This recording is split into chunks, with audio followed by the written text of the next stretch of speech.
Hello दोस्तों, नमस्कार। मैं अपने यूट्यूब चैनल में आप सभी का स्वागत करती हूँ। बेटी विवाह गीत अच्छा लगेगा तो लाइक कीजिएगा और नए हैं मेरे चैनल पर तो सब्सक्राइब कीजिएगा और कमेंट में बताइएगा कैसा लगा मेरा गीत। एह पार गंगा बहे ओह पार जमुना हो, बिचावा बहेला बलुआ रेत, बिचावा बहेला बलुआ रेत। ओही बलुरेतावा में बाग बगैचावा हो, फुलावा फुलेला का चनार, फुलावा फुलेला का चनार। फूललो रे चलेली बेटी हो सुंदर बेटी, फूलावा लोढ़ेली भर फार, फूलावा लोढ़ेली भर फार।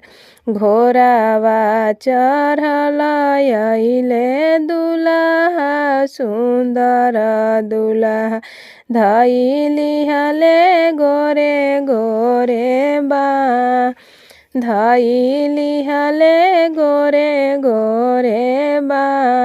छोरी छोरी ये प्रभु जी मोरी दहिने बहिया हो, बहिया आयल पशु कवार, बहिया आयल पशु कवार।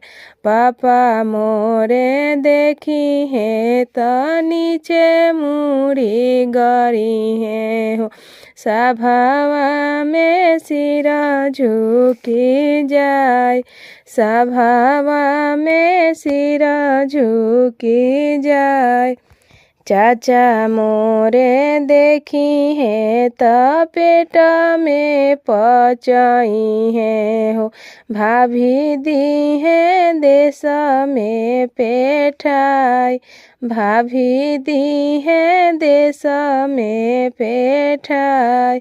एह पार गंगा बहे ओह पार जमुना हो, बिचावा बहेला बलुआ रेत, बिचावा बहेला बलुआ रेत।